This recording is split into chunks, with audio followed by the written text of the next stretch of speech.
First at 4, new suspects and new indictments in the mass shooting on Coligny Beach. Today, the solicitor and Beaufort County Sheriff announcing the latest in this case. And that includes indictments of suspects and more details on what exactly happened that night and who they say is responsible. Again, in a gun battle with multiple shooters who turn an otherwise peaceful environment into a battlefield, we will attempt to hold every shooter accountable for every bullet. And that was the message from 14th Circuit Solicitor Duffy Stone about 7 suspects now indicted by a grand jury in connection with that 4th of July shooting. Charges against 17 and 18-year-olds ranging from assault and battery of high or aggravated nature to possession of a firearm of someone under 18 to possession of a machine gun. 8 people were injured in that shootout between 2 groups, one from Ridgeland, one from St. Helena. Some of those were shot were innocent bystanders, said the sheriff. And the reason for the quick indictment, the sheriff's camera on the beach, which caught the entire event on video from the first punch to the last shot. This entire incident was a result of juvenile ego. It was a look. So one person got a look from another that he didn't like. He felt it disrespected him, and then from there it turned into a fist fight, and from the fist fight it turned into gunplay.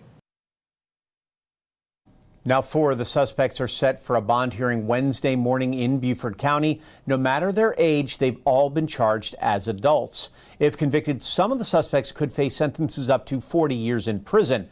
The sheriff and solicitor said the investigation is not over and more arrests are possible. Now to our crime and safety report. The man accused of stabbing and killing an 18-year-old on Wilmington Island last October was in court today. Delano Middleton facing charges including felony murder and aggravated assault in connection to a stabbing that happened outside the Walmart on Wilmington Island. 18-year-old J.T. Schroeder died during that incident. Both the prosecution and defense today requesting more time due to an autopsy not being performed on Schroeder's body before he was cremated. The judge says the case may not be heard again until this fall. And an arrest has been made in a stabbing that left a Savannah man dead back at the end of June.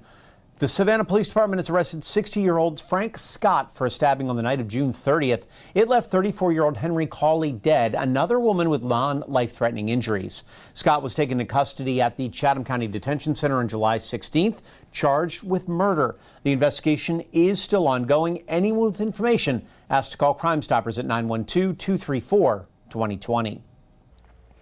Breaking away from gang violence is not always easy, especially for young people trying to change their lives. A program in Garden City, however, is giving them the tools to build a different future. The New Beginnings program takes those recommended by the Chatham County court system and helps turn their lives around. Now, this program has been in the works for 10 years, and leaders say they've seen those involved grow tremendously. Mikhail Williams started the year-long program a month ago. He's already feeling the difference that it's making. Grow, like from this program I grow, I don't do the things that I really used to do no more. It's gonna make me a better man. Completion of the program's first phase is being celebrated. There are 4 participants right now. In our education report, the first day of school right around the corner, and changes are coming to Savannah-Chatham County Public Schools. WSAV's Nakia Harris has the details. Superintendent says the opening bell is more than just a sound. It's a promise. And with buses ready to roll and schools making final preparations, district leaders are optimistic about the year ahead. From new cell phone policies requiring students in grades K through 12 to put their phones away during the school day, to teachers wearing panic buttons and fewer than 40 teacher vacancies, the Savannah-Chatham County Public School System says it's ready to welcome students back. Just this week, Superintendent Dr. Denise Watts says the district has registered 527 new students, a higher than usual number. She says one of the biggest focuses this school year is the district's new strategic plan, Unlimited Possibilities, a roadmap roadmap that will guide SCCPSS through 2031. Our first year is called Breaking Ground because we are simply establishing the foundation for transformation and working to gain and rebuild trust of the communities and our family. Rigorous learning, strong literacy and numeracy, timely support, a sense of belonging, and meaningful preparation for college, career, and a choice-filled life are at the heart of our new strategic plan. And the first day of school is August 3rd. Reporting here in Chatham County, Nakaya Harris, WSAV News 3 on your side. The United States Department of Education investigating 20 school districts across the country to determine whether they properly protected students and followed federal civil rights law, and that includes 3 in Georgia. The Georgia districts under review are Savannah, Chatham, Augusta, Richmond County, and DeKalb County in Atlanta. Federal investigators will examine how districts reported and responded to allegations of staff sexual misconduct and whether employees accused of sexual misconduct were allowed to transfer to other schools instead of facing disciplinary action. The Georgia Association of Educators says it's monitoring this investigation. It hopes districts follow the policies designed to keep students safe. Well, the protocol, what they should do is tell a trusted adult. That's the first thing that they should do. And again, there are protocols in place that make that to follow through on those questions. And so again, the hope is that they feel safe, and we want to reassure the parents that they're sending their students to a safe learning environment. Now, officials stress an investigation does not mean a district has violated the law, only that it is being reviewed. The investigation in its early stages, so it's not yet clear which individual schools are being reviewed. We also reached out to State School Superintendent Richard Woods for comment, but have not gotten a response.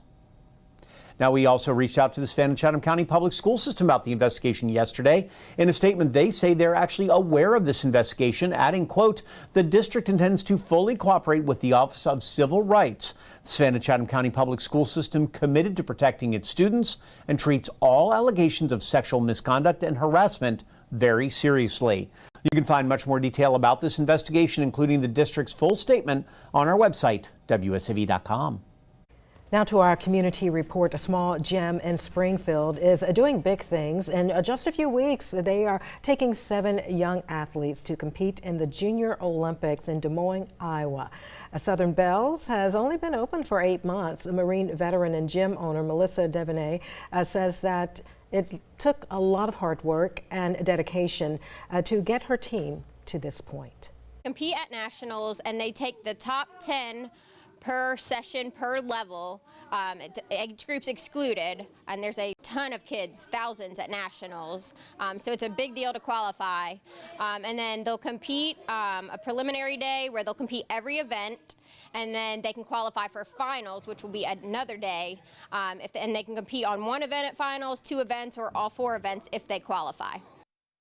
The Junior Olympic competition starts August 4th and ends August 7th. If you want to follow the girls' journey or learn much more about Southern Bells, all you have to do is visit our website, WSAV.com. We've got some sad news for runners, and the Hostess City organizers of the Enmarket Savannah Bridge Run have canceled this year's race. That race was scheduled to take place along the Talmadge Bridge from December 5th through the 12th. Organizers say the race was canceled due to scheduled renovations to that bridge. In a statement on the race's website, organizers say the circumstances were beyond their control, and they look forward to the next Bridge Run event. One of the Lowcountry's biggest summer traditions is back. The Beaufort Water Festival returns to Henry C. Chambers Waterfront Park. And WSAV's Danielle Ruddy is joining us now live from Beaufort to give us a closer look. We are at the Beaufort Waterfront at the 70th Beaufort Water Festival. The Arts and Crafts Market kicked off today at 2 p.m. and will go until 7 tonight. The first festival was held in 1956. This waterfront event brings the community and local businesses together with food, music, arts and crafts, and much more. Things kick off tonight with the opening ceremony at 7 p.m. It will feature the Paris Island Marine Band with fireworks to follow. City officials say they know parking may be an issue for some and will provide free shuttle service from the Beaufort Government Center starting at 5 o'clock until midnight. I spoke with Commodore Dusty Vickers, who is the director of the Beaufort Water Festival. He had the advice for anyone planning to attend: get here early to beat the crowds. Came down here before, or this is your first festival, even if you came down before, we all know parking downtown can be a little rough, so get here a little early, go to one of the local restaurants, go do some shopping on Bay Street, get an appetizer, get a drink, hang out, get in line, and then come down. There are dozens of events over the next few days, and you will find a full schedule on our website, wsav.com/waterfestival. In Beaufort, I'm Danielle Ruddy, WSAV News 3 on your side. Danielle, thanks so much. Well, looking ahead, we've wrapped up our annual Ready, Set, Go Back to School supply drive, collecting school supplies for students across our area. Now you're invited to celebrate with us as we give all those supplies out. The Ready, Set, Go Back to School party in the park happening this Sunday, July 19th from 2 to 5 p.m. at Cann Park in Savannah. And we will be giving out all those school supplies we collected during the drive to students there, all to make sure they start that new school year on the right foot. It's set to be an afternoon of family fun, so definitely make it out.